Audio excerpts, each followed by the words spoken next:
Bonjour à toutes et à tous et bienvenue pour ce débunkage sans pénitence, hein, puisque celle-là, j'ai en fait envie de la faire, cette petite vidéo débunkage sur une bonne grosse, un bon gros crachat créationniste comme on n'en fait plus. Pourquoi est-ce que je suis plutôt content de la faire? C'est tout simplement parce que cette vidéo, donc intitulée Évolution des espèces de piliers de la théorie qui s'écroule, c'est une vidéo que j'avais vue passer il y a très longtemps. Elle est pas récente cette vidéo. Vous voyez, celle-là, cette version-là a été uploadée en 2016, mais je suis sûr que je l'avais vue avant ça.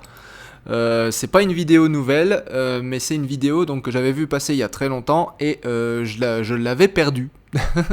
Je savais pas où la retrouver, donc mais ça fait très longtemps que je veux la faire.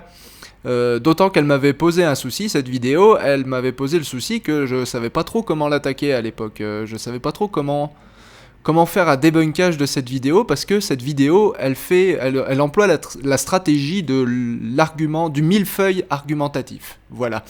Le millefeuille argumentatif, c'est-à-dire qu'en gros, elle vous tartine. Hein, c'est une vidéo de 4 minutes 19, vous allez voir la quantité d'informations, entre guillemets, qui sont balancées en 4 minutes 19. Vous ne pouvez pas vérifier tout. Donc du coup, ce qu'on va faire, c'est qu'on va, au lieu de prendre les arguments un par un, et de les débunker un par un, en fait on va y aller à grands coups de bonne foi. C'est-à-dire qu'on va faire comme si les arguments étaient valides. Voilà. Et on va se dire, et alors? Voilà. Et alors? Supposons que ce soit vrai, admettons que ce soit vrai. Et alors, qu'est-ce que ça change? Et ça, je pense que ça va être une expérience assez marrante, en fait. Ça va être assez distrayant. Donc je remercie Hugo Lefebvre qui m'a envoyé le lien vers cette vidéo, je le salue, parce que Hugo, tu viens de me réjouir, tu vas me régaler pendant les 4 prochaines minutes. Non, je pense pas faire toute la vidéo en 4 minutes, mais vous allez voir, il y a comme des petits chapitres dans cette vidéo, et donc on va s'arrêter, on va laisser la vidéo défiler à chaque chapitre, et donc à chaque chapitre on va s'arrêter et dire ok. Alors, admettons que ce soit vrai. Déjà, on va voir si c'est vrai ou pas ce qu'ils ont raconté. Mais ça, je vais vous le dire rapidement. Je vais pas sourcer toutes mes informations. Je vais pas sourcer mes informations parce que tout ce que je pourrais vous répondre se trouve dans ce bouquin. Voilà. Donc, si vous cherchez les sources si vous cherchez à débunker un par un tous les arguments qui sont balancés dans cette vidéo, voilà, c'est dans ce bouquin qu'il faut lire. Je vous l'annonce, c'est un pavé. Mais alors, par contre, je vous le dis tout de suite, si vous pensez connaître la théorie de l'évolution parce que vous avez lu Darwin ou que vous êtes capable de citer Darwin, mais alors vous êtes tellement à côté de la plaque, vous ne méritez même pas mon respect. Voilà, lisez ce bouquin. Voilà. Thomas Lefebvre et Raymond, qui ont écrit Biologie évolutive, c'est tout en français, vous n'avez aucune excuse. Voilà. Donc ce bouquin-là, c'est la Bible. Si vous citez Darwin, je m'en fous. Voilà. À vous, créationnistes qui regardez cette vidéo, vous êtes capable de citer Darwin. Très bien pour vous. Tant mieux. J'en ai rien à cirer. Darwin, c'était il y a 150 balais, on s'en tape. Voilà. Ça, c'est la vraie théorie de l'évolution telle que les scientifiques la pratiquent aujourd'hui. Voilà. Donc, non, je ne débunkerai pas les arguments un par un. Je vais par contre partir du principe que chaque argument est vrai et vous expliquer en gros que malgré le fait que ce soit vrai, ça change que dalle. Voilà, ce sont de mauvais arguments, quoi qu'il arrive. D'autre part, j'ai déjà fait une réponse au créationnisme dans cette vidéo, parce que évidemment, cette vidéo vous dit 2 piliers de la théorie qui s'écroulent. Bon, comme si la théorie n'avait que 2 piliers, mais enfin, admettons. Voilà, moi dans cette vidéo, je vous présente 6 véritables piliers qui, s'ils se pètent la gueule, me feront changer d'avis à propos de la théorie de l'évolution. Voilà. Il y a 6 façons de me faire changer d'avis à propos de la théorie de l'évolution. Et si vous prétendez pouvoir me faire changer d'avis, allez voir d'abord cette vidéo. Voilà, avant de commenter, avant d'écrire vos petits commentaires créationnistes, allez voir cette vidéo, vous la regardez et vous me montrez que ces 6 découvertes existent bel et bien. Bonne chance. Donc oui, je vais attaquer en toute mauvaise foi, oui, j'ai un point de vue tout à fait partisan, mais en même temps, c'est pas la chaîne sur laquelle est postée cette vidéo qui va me faire la leçon, voilà. Et pourtant Dieu existe, on est bien d'accord que niveau objectivité, ça se pose là. Hein, on s'attend bien évidemment à trouver de l'objectivité dans une vidéo qui a été postée sur une chaîne aussi ouvertement religieuse. Voilà. Donc, 3, 2, 1, on démarre. Alors, embryologie et homologie, preuve ou contre-preuve de l'évolution. Donc a priori, les deux piliers, ça va être ça. En 1874, un biologiste allemand, Ernst Haeckel, publia un livre dont les dessins ont fait le tour du monde et ont constitué pendant longtemps un des arguments majeurs de la théorie de l'évolution. Il croyait que l'ontogénèse résumait la phylogénèse, c'est-à-dire que le développement de l'embryon retraçait l'histoire évolutive de son espèce. Pour lui, le stade phylotypique, les premières étapes du développement, montrait une étape commune à toutes les espèces et prouvait donc qu'elles avaient toutes un ancêtre commun. Darwin y a vu une confirmation de sa théorie et a même déclaré « Selon moi, l'embryologie est de loin la classe de faits le plus en faveur d'un changement des formes. » Alors, rappelez-vous de ce que je vous ai dit. On fait déjà une petite pause là, mais rappelez-vous de ce que je vous ai dit à propos du respect que j'accorde aux gens qui citent Darwin pour discréditer la théorie de l'évolution. Ou même pour la soutenir d'ailleurs. Hein. Je veux dire, citer Darwin, ça ne vaut rien. Hein, voilà, donc déjà, on est à 44 secondes. Hein. On est à 44 secondes. Tout ce qu'ils ont dit jusqu'à présent est vrai. Enfin, du moins, me paraît vrai. Voilà, on va dire ça. Je ne vais pas vérifier chaque petit micromètre de pixels un par un, évidemment.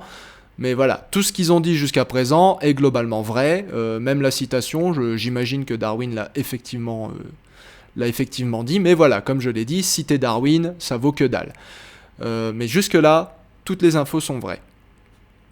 Pourtant, les scientifiques ont dû reconnaître que ces fameux dessins étaient des faux, des approximations grossières. Le professeur Richardson... C'est vrai, ces dessins étaient effectivement des approximations grossières. Et d'ailleurs, c'est un énorme problème puisque ces dessins sont très fortement réutilisés, même dans la littérature moderne, pour une raison extrêmement simple, c'est que les dessins de Haeckel ont été faits il y a 120 piges, et du coup ils sont libres de droit. Donc, on peut les utiliser comme on veut. Donc voilà, il y a une raison toute simple. C'est pas parce qu'ils sont scientifiquement valides que ces dessins sont réutilisés, c'est parce qu'ils sont libres de droit. Donc déjà, il y a une première chose. Deuxièmement, vous voyez effectivement les dessins derrière, vous voyez la tronche des véritables embryons devant vous. Donc ça doit être un poisson quelconque, je ne sais pas lequel. Ceci doit être un humain ou un mammifère quelconque, j'imagine. Et ça, c'est un poulet, si je ne me trompe pas. Et donc effectivement, il s'agit du stade qu'on appelle phylotypique chez un poisson, un poulet, un mammifère, humain je suppose, puisque l'humain est de très loin. Humain ou souris, je prétends pas savoir faire la différence. Le fait est que le stade phylotypique, et effectivement, le fait est que Haeckel, son stade phylotypique chez toutes ces espèces qu'on voit en fond là, il les a dessinés extrêmement similaires alors qu'ils ne le sont pas tant que ça. Et ça c'est vrai. Donc ces dessins étaient effectivement des approximations très grossières. Néanmoins, le stade phylotypique est toujours est toujours une synapomorphie des vertébrés. Synapomorphie, ça veut dire un caractère dérivé partagé, c'est-à-dire une innovation évolutive que partagent les vertébrés. C'est pas complètement invalidé le fait que les vertébrés passent par un stade phylotypique qui leur est commun à tous pendant leur développement. Ça, c'est toujours vrai. Le stade phylotypique, basiquement, c'est quoi ? Il y a une tête, il y a une colonne vertébrale avec une notocorde, et il y a des branchies. Et voilà, et vous voyez ça donc chez le poisson, vous voyez ça chez le poulet, une tête, une colonne vertébrale, une notocorde et des branchies, et vous voyez ça chez le mammifère, une tête, une colonne vertébrale, notocorde, et ici vous avez les arcs branchiaux qui vont devenir la mâchoire, l'oreille et la glotte, enfin la pomme d'Adam, quoi, en gros. Mais c'est globalement le même plan d'organisation. Mais effectivement, je lui accorde tout à fait que Haeckel en a largement exagéré la ressemblance. Il n'en reste pas moins que ça reste une innovation évolutive chez les mammifères. Donc pour l'instant, tout ce qu'il dit est vrai. Voilà, c'est juste là où je veux en venir. Pour l'instant, ce qu'il dit est vrai. Le professeur Richardson déclarait en 1997 « C'est un des pires cas de fraude scientifique. Ça me met en colère. Il a pris un embryon humain et il l'a copié en prétendant que la salamandre et le porc et tous les autres se ressemblaient au même stade de développement. Ils ne se ressemblent pas, ce sont des faux. » Donc voilà, là par contre on commence à toucher à la malhonnêteté intellectuelle dans la mesure où il dit que tout ça est faux. Non, ce sont les représentations qui sont fausses. Le concept de stade phylotypique reste vrai. Et bon, que le fait que des scientifiques connus l'aient critiqué, il aurait pu citer Gould aussi. Hein. Stephen Jay Gould a aussi critiqué ouvertement et assez crûment le fait que Haeckel ait falsifié ses dessins. Aujourd'hui, les chercheurs savent évidemment que ces dessins sont erronés, mais l'idée que les premiers stades de l'embryon retracent les phases de l'évolution continue à être acceptée. Parce que c'est toujours vrai. Parce qu'il y a toujours, voilà, je m'épose à cet endroit-là, parce qu'il y a toujours une tête, une colonne vertébrale, des branchies. Le stade phylotypique, c'est toujours quelque chose de valide. Si ce concept était vrai, ne devrait-il pas y avoir ressemblance dans la taille, les formes, le développement des masses cellulaires et le mouvement des cellules lors de la gastrulation? Or, ce n'est pas le cas. Alors, voilà.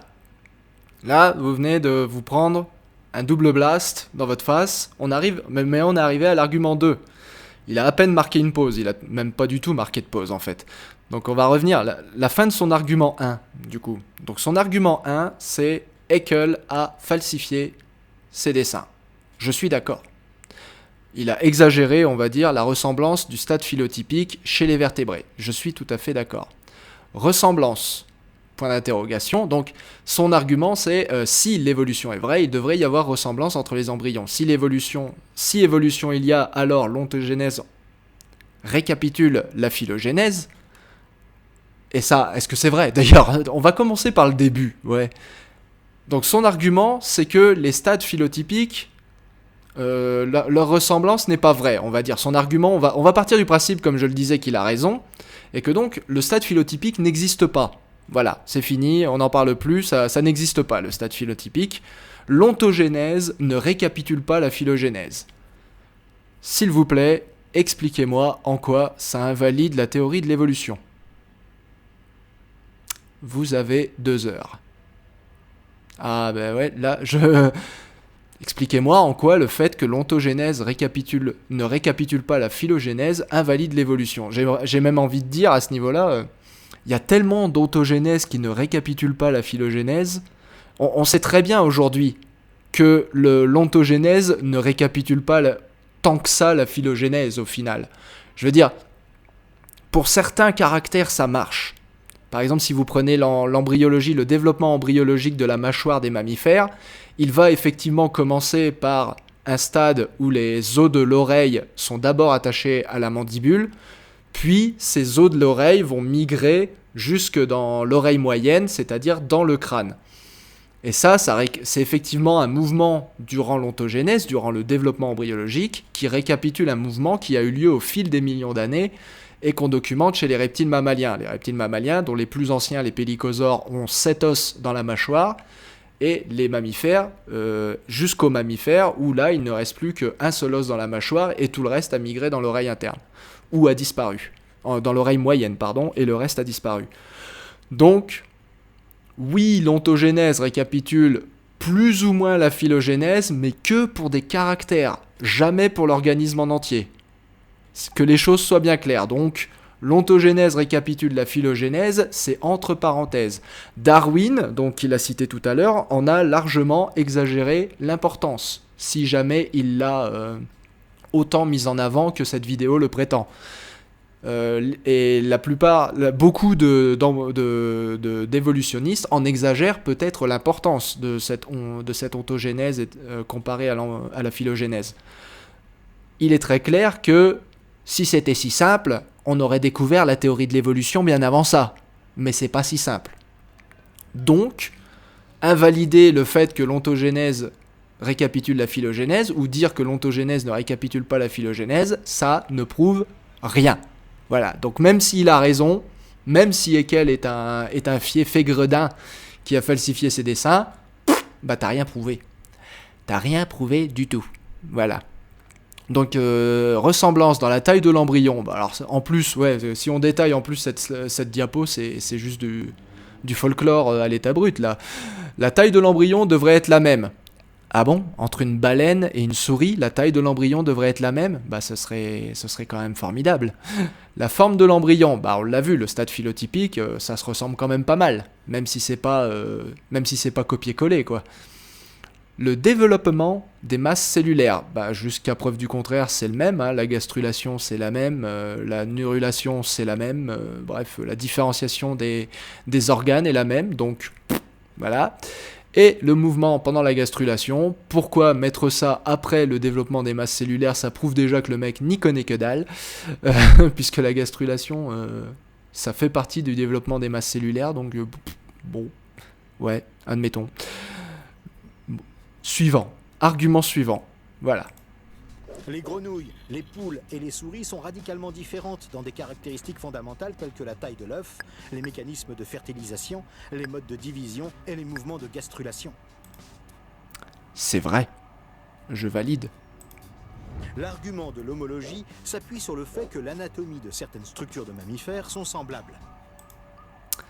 Alors maintenant, là, vous voyez le problème du millefeuille argumentatif, c'est que du coup vous empilez les idées tellement vite qu'elles n'ont plus rien à voir les unes avec les autres. Il vient de sauter de l'embryologie à l'homologie, quasiment sans transition, et en plein milieu de son numéro 2.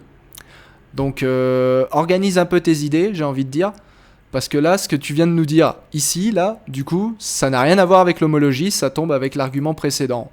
Voilà, les fameuses ressemblances qui pour lui n'existent pas. Oui, les proportions sont différentes. Oui, la taille de l'œuf est différente. Oui, les mécanismes de fertilisation sont différents. Oui, les modes de division peuvent être différents. Oui, les mouvements de gastrulation peuvent être différents. On parle de différence de degré, pas de différence fondamentale. Voilà. Je veux dire, la taille de l'œuf, qu'est-ce qu'on en a à cirer de la taille de l'œuf? Les mécanismes de fertilisation, que la fécondation soit interne ou externe, je veux dire, quelle différence ça fait au niveau du développement? Rien, aucun. Les modes de division, bah ouais, je veux dire, la vitesse à laquelle ça se divise, et est-ce que ça fait 2 cellules, puis 4, puis 8, puis... Enfin, je veux dire, ça change rien, tant que les cellules se divisent. Et les mouvements de gastrulation peuvent être différents, oui, c'est vrai. Qu'est-ce que ça change? Je vois pas. Donc oui, c'est des différences de degré, pas vraiment des différences de nature, alors au final, ça change rien. Et ça, c'est censé clôturer l'argument précédent. Donc maintenant, on passe à l'argument d'homologie.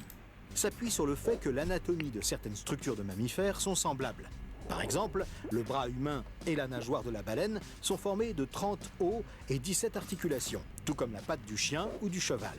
Et c'est le cas pour d'autres structures qui présentent clairement un modèle semblable, d'où la déduction qu'ils doivent forcément avoir un ancêtre commun. Mais les avancées de la biologie moléculaire et de la génétique ont totalement contredit cette théorie. Si ces structures homologues provenaient d'un ancêtre commun, elles devraient se développer à partir d'un même groupe de gènes. Or, la génétique moléculaire montre que ce n'est absolument pas le cas. Ces structures proviennent de gènes différents. Voilà, il est passé au petit 3, et j'ai pas compris où ça s'arrêtait en fait. Il est passé au petit 3 au milieu d'une phrase. Bon, donc ça veut dire qu'on a déjà changé d'idée. On retourne en arrière. Le fait que l'anatomie de certaines structures de mammifères sont semblables. L'homologie, un argument en faveur de l'évolution. Et la nageoire de la baleine sont formés de 30 os et 17 articulations, tout comme la patte du chien ou du cheval. Et c'est le cas pour d'autres structures qui présentent clairement un modèle semblable, d'où la... Donc, arrivé là, il nous dit, voilà, c'est les mêmes os qu'on retrouve dans les mêmes structures chez des animaux différents, donc la théorie de l'évolution dit qu'ils ont un ancêtre commun. Voilà, c'est exactement cela. Donc ça, je suis absolument d'accord. Sur le principe, il n'y a pas de souci. Voilà, c'est exactement ce que la théorie de l'évolution dit. Voilà. D'ailleurs, une des questions que j'adore poser aux gens, particulièrement aux créationnistes, c'est si les espèces n'évoluent pas, alors pourquoi des animaux qui ne volent pas, comme les autruches, ont des ailes? Voilà. Bah, c'est parce que homologie, c'est parce que ancêtre commun avec des ancêtres volants, et l'autruche est retournée vivre au sol, donc elle a des ailes, mais elle ne s'en sert plus pour voler. Bon, voilà, c'est le principe même de l'homologie, tel qu'expliqué par Sir Richard Owen. Je sais que tu as fait ta, je t'ai entendu. Voilà. Et bon, par contre, ce qui me chagrine, c'est que du coup, c'est pas un argument, ça. Il est arrivé là, finalement, il a expliqué un argument en faveur de l'évolution. Les avancées de la biologie moléculaire et de la génétique ont totalement contredit cette théorie. Si ces structures homologues provenaient d'un ancêtre commun, elles devraient se développer à partir d'un même groupe de gènes. Or, la génétique donc c'est là, c'est à peu près là qu'arrive le numéro 3. Ces structures proviennent de gènes différents. Voilà, c'est là qu'arrive le numéro 3. Donc, si ces structures sont issues d'un ancêtre commun, alors elles sont issues d'un même groupe de gènes. C'est effectivement le cas. On appelle ça les homéogènes, ou gènes OX, ou homéobox, ou... Voilà, n'étant pas généticien, je ne vais pas trop m'étaler non plus, mais voilà, les généticiens parmi vous pourront nous expliquer, comme ils le veulent, la façon dont fonctionne le développement des bras. Vous pouvez aussi aller voir, donc, si vous avez le livre de Sébastien Steyer qui s'appelle La Terre avant les dinosaures, il y a tout un chapitre qui est dédié à ça. Donc voilà, on appelle ça des gènes OX ou homéogènes. Donc déjà c'est faux, mais comme je l'ai dit, on va partir du principe que c'est vrai. Donc, partant du principe qu'il a raison, ça veut dire que, je remets la vidéo, Elle devrait se développer à partir d'un même groupe de gènes. Or, la génétique moléculaire montre que ce n'est absolument pas le cas. Ces structures proviennent de gènes différents et ne démontrent donc aucune filiation avec un supposé ancêtre commun. De plus, elles se développent de façon radicalement différente. Par exemple, le tube digestif se forme chez les requins et les grenouilles. Par exemple, le tube digestif, quoi? Et le bras? Et le bras? T'en es où? T'étais en train de parler du bras, mec? Bon. Donc, on revient en arrière. Alors, admettons qu'il ait raison et que les gènes qui codent pour l'origine du bras, enfin pour la structure des os du bras, ne sont pas les mêmes chez des espèces différentes. Est-ce que cela invalide la théorie de l'évolution pour autant? Probablement que oui. Probablement que oui, mais comme je l'ai dit, on sait déjà que c'est pas le cas. Mais si c'est le cas, probablement que oui. Est-ce que ça veut dire que les espèces ont été créées? Là, par contre, parce que je veux dire, si tous ces gènes sont effectivement différents les uns des autres, hein, ça veut dire que ce qui a créé ces animaux, l'être, l'entité qui a créé ces choses, a créé la même chose avec un processus différent à chaque fois. On est quand même très loin de l'entité suprême qui fait les choses parfaitement, hein. On est bien d'accord que à ce niveau-là, voilà, recréer la même structure, parce il est d'accord, hein, pour dire que c'est la même structure. Regardez, il les met de la même couleur et tout. Il recrée systématiquement la même structure, mais à chaque fois avec des gènes différents. Voilà, donc pas à partir d'un copier-coller, non, à chaque fois, il reprend un gène différent pour refaire la même structure. Vous voyez, des flèches qui viennent de partout. Donc, ancêtre commun, s'il a raison, ancêtre commun, certainement pas. Mais alors, création divine, point d'interrogation. Création divine, où basiquement on recrée la même chose avec un processus différent systématiquement. Ça me semble très con. Ça me semble extrêmement con et d'une inefficacité assez redoutable. Donc, passons à l'argument suivant. Donc, son argument suivant, c'est petit 4. Voilà, donc on reprend avant qu'il fasse sa transition ratée, une fois de plus. Radicalement différentes, par exemple. Donc, par exemple, déjà un argument qui commence par exemple, globalement, t'es dans la merde. Globalement, t'es dans la merde parce que nous ne sommes pas... La biologie n'est pas une science mathématique. Il suffit pas d'un contre-exemple pour invalider une théorie. Voilà, c'est une théorie statistique, c'est-à-dire qu'il faut un très très grand nombre de contre-exemples pour invalider un patron de variation commun, on va dire. Donc plusieurs flèches qui vont dans le même sens, mais on sait en biologie qu'il y a toujours des flèches qui vont dans le sens opposé. Mais voilà, c'est pas avec un exemple que tu invalides un principe biologique. Voilà, c'est juste pour ça. Donc déjà, tu commences par exemple. Ton par exemple, tu peux te le prendre et te le mettre en suppôt. Voilà. Le tube digestif se forme chez les requins et la grenouille à partir de deux zones très différentes de la cavité intestinale embryonnaire. Et pour les oiseaux et les reptiles, c'est encore différent, puisqu'il se forme à partir de la strate inférieure et du disque embryonnaire. Et avec les... Alors là, il est en train de vous tartiner de termes. Il les explique même pas. C'est le principe. C'est le principe du millefeuille argumentatif. Donc comme je l'ai dit, je vais pas aller vérifier si ce qu'il dit est vrai. On va partir du principe que ce qu'il dit est vrai. Mais alors partez quand même... Enfin, je veux dire... Le disque embryonnaire, point d'interrogation. membre antérieur des vertébrés, c'est encore le même constat. On est déjà à l'argument numéro 5 et il est revenu sur les squelettes. Voyez comment il vient de vous bourrer le mou là. Donc, argument numéro 4. Sachant que la vidéo, c'est 2 piliers de la théorie qui s'écroulent. On est déjà au 4e argument qui s'écroule de 2 piliers de... Bref, donc repassons-nous cet argument numéro 4. Par exemple, le tube digestif se forme chez les requins et la grenouille à partir de 2 zones très différentes de la cavité intestinale embryonnaire. Et pour les oiseaux et les reptiles, c'est encore différent, puisqu'ils se forment à partir de la strate inférieure et du disque embryonnaire.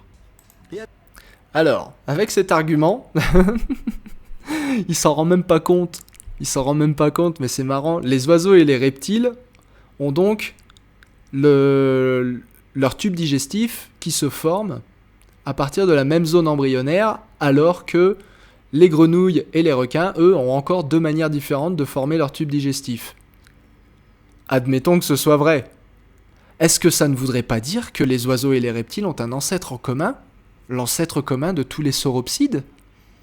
Dis donc, est-ce que tu viendrais pas de complètement me dire que voilà, les requins appartiennent à une famille à part qu'on appelle les chondrichtiens, les amphibiens appartiennent à une famille à part qu'on appelle les lysamphibiens, et que les oiseaux et les reptiles appartiennent à une famille à part qu'on appelle les sauropsides, et que oiseaux et reptiles de fait partagent un ancêtre commun qui avait une formation du tube digestif tout à fait similaire à celle qu'ils partagent aujourd'hui.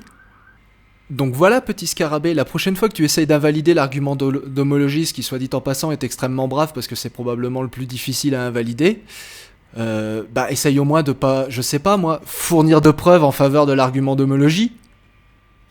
Next. Membre antérieur des vertébrés, c'est encore le même constat, puisqu'ils se forment eux aussi à partir de segments très différents de l'embryon.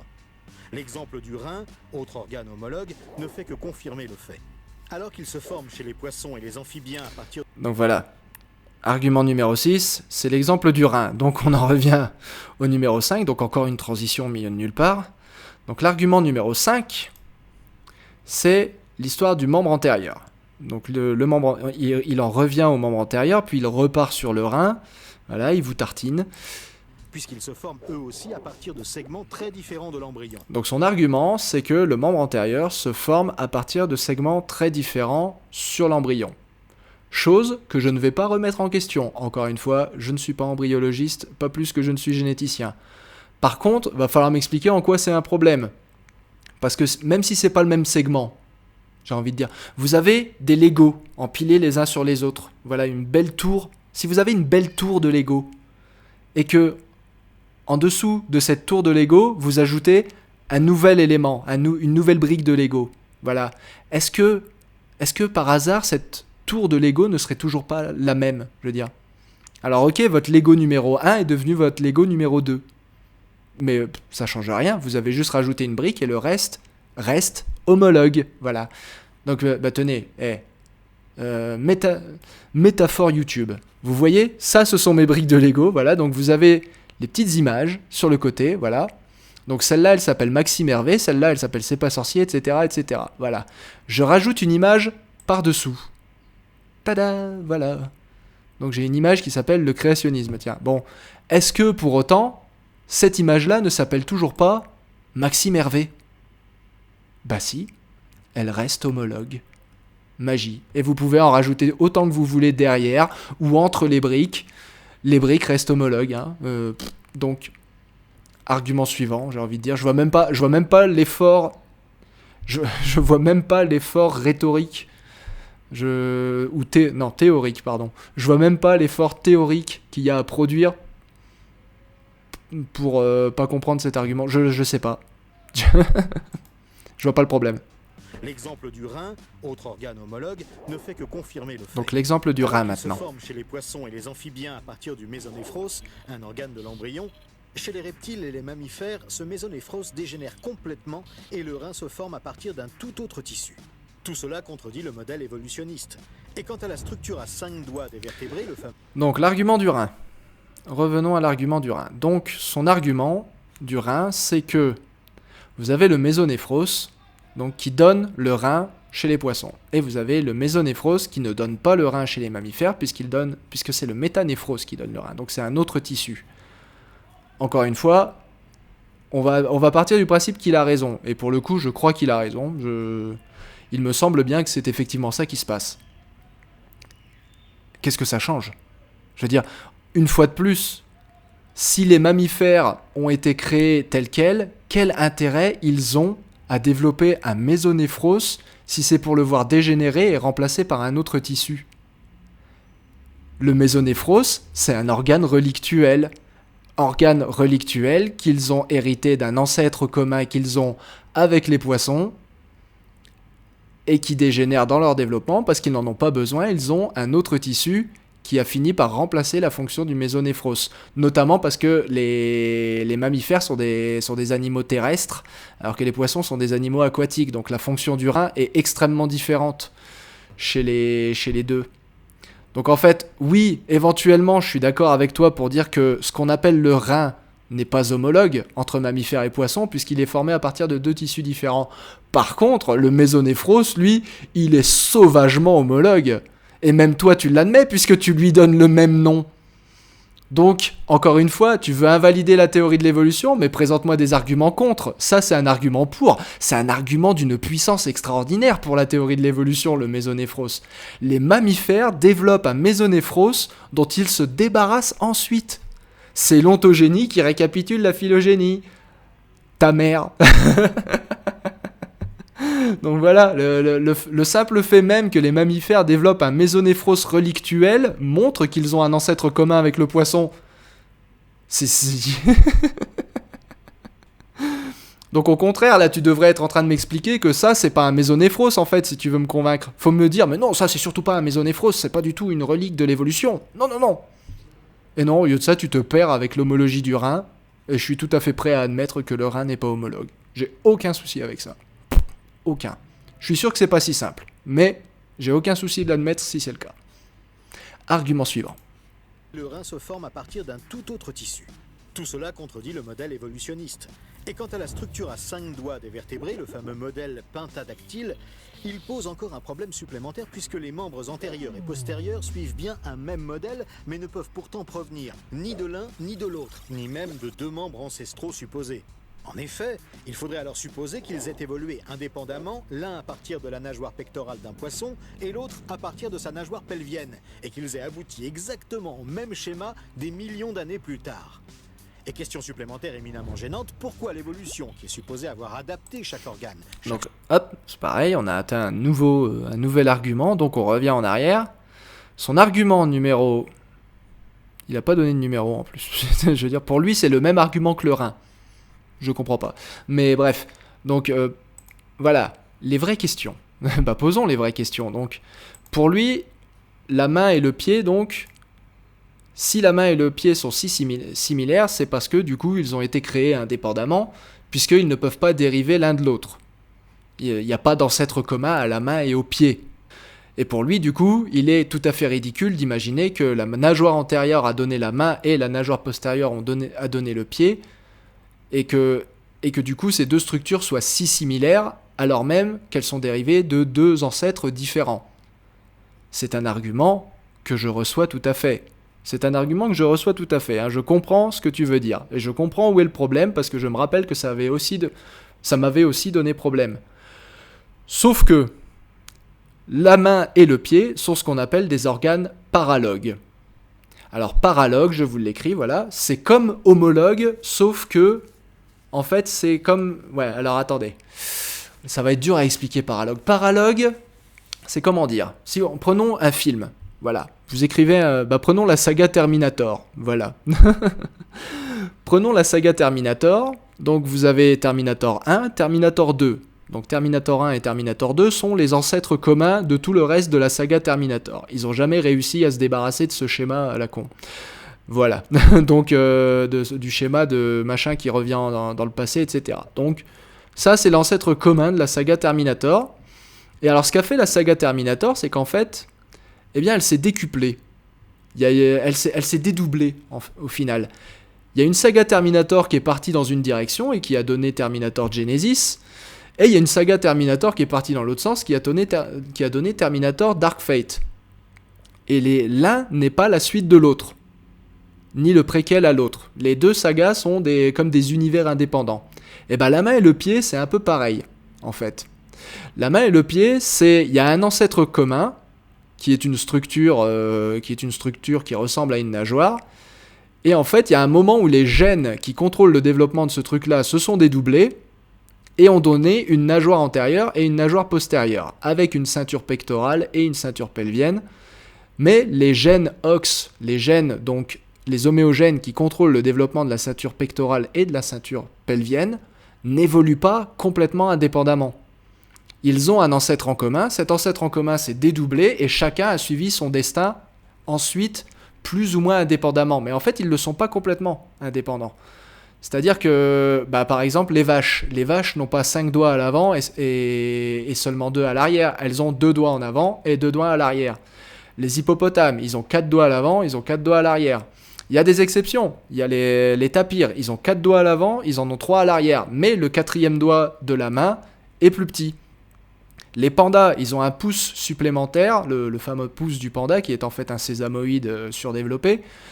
Et sur le pied, ils ont aussi l'équivalent du même os qui a une grosse excroissance, qui donne pas un pouce complet, mais qui a quand même une énorme excroissance. Donc le développement des deux n'est pas totalement indépendant, ce qui montre qu'ils avaient autrefois un ancêtre en commun. Mais voilà, et donc ce destin, on va dire, admettons que ce soit la main, je pense que c'est la main qui est le plus proche de l'ancêtre commun, on va dire, au niveau de sa séquence. Donc la main est l'homologue de l'ancêtre en commun, le pied est le paralogue de l'ancêtre en commun. Donc voilà, c'est pas du tout inexplicable par la théorie de l'évolution, ce phénomène-là. Pas du tout, du tout. Donc et les homologies, les paralogies, il y en a partout, hein, donc voilà. Donc le concept de paralogie explique fort bien ce phénomène, mais c'est gentil d'avoir essayé. Exactement au même schéma des millions d'années plus tard. Et question supplémentaire éminemment gênante, pourquoi l'évolution... Donc, argument suivant, on repart donc à cette flèche, voilà, donc on reprend à la flèche. Question supplémentaire éminemment gênante, pourquoi l'évolution, qui est supposée avoir adapté chaque organe, chaque structure, pourquoi aurait-elle conservé cette structure sans la faire disparaître ou la modifier pour des organes aussi différents? L'évolution qui est censée avoir adapté chaque organe, c'est un concept qui, hélas, est beaucoup trop répandu et éminemment faux. Enfin, éminemment simpliste. Oui, l'adaptation est probablement ce qui explique le mieux la plupart des structures, mais non, ce n'est pas la seule chose. Je vous rappelle, le mésonéphros. Voilà, le mésonéphros, il se développe, il disparaît, c'est pas une adaptation, c'est une relique de l'évolution. Il y a des reliques évolutives, des organes qui ne servent à rien. Donc ils sont pas adaptés justement. Il y a des couilles dans le pâté, j'ai envie de dire, de l'évolution. On avait fait un épisode qui s'appelle le bêtisier de l'évolution. Je vous invite à aller voir notre épisode qui s'appelle le bêtisier de l'évolution. Il est très vieux, il est pas joli à entendre, le son est dégueu, mais on y explique justement quelques gros ratés de l'évolution. Allez, je vais vous le mettre, voilà, c'est la fête. Vous avez tenu jusque là, c'est que vous avez envie de voir la fin, donc voilà. Le bêtisier de l'évolution. Donc dans ce bêtisier de l'évolution, voilà, je vais essayer de vous le faire rapidement, mais en gros on parle de tous ces caractères à la con que les espèces ont et qui sont pas forcément hyper adaptés. Genre, tac. Alors il y avait même des sketchs face caméra, c'est vous dire si on faisait du Antoine Daniel à l'époque. Voilà, genre les éléphants. Les éléphants qui ont leurs dents qui se remplacent d'arrière en avant, mais qui, éventuellement, à un moment dans leur vie, vont voir leur dernière molaire pousser, donc leur 3e molaire, hein, comme nous, ils ont que 3 molaires, et une fois que cette 3e molaire est tombée, voilà, il n'y a plus rien. Et c'est con. Oui, mais on peut pas inventer des molaires de nulle part en évolution, même si on a très envie de s'adapter. C'est pas comme ça que ça marche. Donc voilà, il y a des gros epic fails en évolution. Voilà, le fait que les baleines aient des poumons, ça c'est un énorme epic fail. Et pourquoi elles ont des poumons, les baleines ? Parce qu'elles sont descendantes d'ancêtres qui vivaient sur Terre. Voilà, c'est une relique de l'évolution. L'adaptation n'est pas tout. Il n'y a pas que l'adaptation dans l'évolution. Faut sauter cette idée de la tête. Faut enlever cette idée de votre tête. L'évolution, elle a beaucoup de paramètres qui entrent en jeu, et l'adaptation, même si c'est le principal, il ne faut pas voir de l'adaptation partout, hein. Il y a des structures qui sont là et qui ne peuvent pas partir comme ça d'un claquement de doigts. Les poumons en font partie. D'ailleurs, pareil, hein, à votre copain créationniste, vous pouvez lui demander pourquoi que les baleines, elles ont des poumons alors que c'est probablement le pire organe à avoir pour un animal aquatique. Pourquoi les baleines n'ont pas de branchies? L'évolutionniste l'explique très bien. Le créationniste, bonne chance. Donc voilà. Donc déjà, je reviens sur cette idée d'adaptation. Déjà, ça, c'est faux. Mais bon, voilà. On reprend. Structure. Pourquoi aurait-elle conservé cette structure sans la faire disparaître ou la modifier pour des organes aussi différents qu'une nageoire de... Cette structure de main me... Qu'est-ce que c'est que cette os de merde au milieu, là? Où est-ce que t'as vu jouer ça, mec? Je veux dire, même quelqu'un qui connaît pas, il aurait mis au moins 3 boules. Je veux dire, pourquoi t'en as mis qu'une, là? T'étais bourré ou quoi? Bon, ouais. Disparaître ou la modifier pour des organes aussi différents qu'une nageoire de poisson ou une patte de chien. Et de plus, sans apporter aucune différence de structure entre les pattes antérieures et postérieures. Ne serait-ce pas plutôt un argument contre l'évolution puisque ces structures ont perduré sans jamais varier ni s'adapter au cours des âges? Ce qui est clair, c'est que les deux arguments basés sur l'étude de l'embryon et sur l'homologie... Donc là, ça c'est la conclusion. On entre dans la conclusion. Donc on revient à l'argument numéro 8. L'argument numéro 8, je vous avoue que j'ai un peu du mal à le comprendre parce que, en fait, ce qu'il a l'air de dire... Allez, on le réécoute, mais en gros, ce qu'il a l'air de dire, c'est que la structure du membre chiridien, donc du membre des tétrapodes, est invariante, donc elle ne varie pas. Mais pourtant, enfin, je veux dire, c'est sa propre vidéo, alors je vais le citer lui-même, hein, voilà, voilà, pourtant il nous montre ça au début, quoi, hein, je veux dire, il nous montre... C'est invariant, ça, pour toi? Ça s'adapte pas? Je veux dire, la nageoire de la baleine, l'aile de l'oiseau, comme tu l'écris, la patte du chien, le bras de l'homme, ça, c'est pas variant. Je veux dire, la structure fondamentale est la même, elle est homologue, mais la structure dans le détail a varié. Je veux dire, vous allez pas me dire qu'une... Enfin, vous allez quand même pas me dire que vous voyez la même chose ici et là. Je veux dire, je suis pas bigleux à ce point-là quand même, je sais que j'ai des lunettes, mais... Évidemment que c'est pas la même chose, c'est les mêmes os, mais ils ont pas la même forme, donc ils sont pas invariants. Si, il y a eu adaptation. Il y a eu sélection avantageuse. Il y a eu, voilà, là, regardez, là, il est écrit, là. Il y a eu sélection avantageuse vers une structure de la main qui donne à la baleine une nageoire, vers une structure du bras qui donne aux oiseaux leurs ailes, vers une structure de la patte qui donne aux chiens l'organe qui leur sert à courir, et vers une structure du membre antérieur qui donne à l'homme son bras. Je veux dire...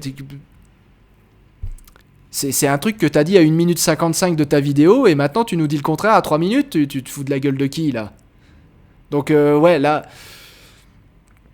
Bon, on réécoute l'argument, et on va partir du principe qu'il a raison, même s'il a tellement tort qu'il s'est contredit lui-même. Bon, on réécoute l'argument.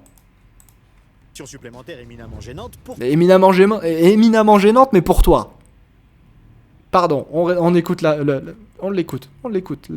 Pourquoi l'évolution, qui est supposée avoir adapté chaque organe, chaque structure, pourquoi aurait-elle conservé cette structure sans la faire disparaître ou la modifier pour des organes aussi différents qu'une nageoire de poisson ou une patte de chien?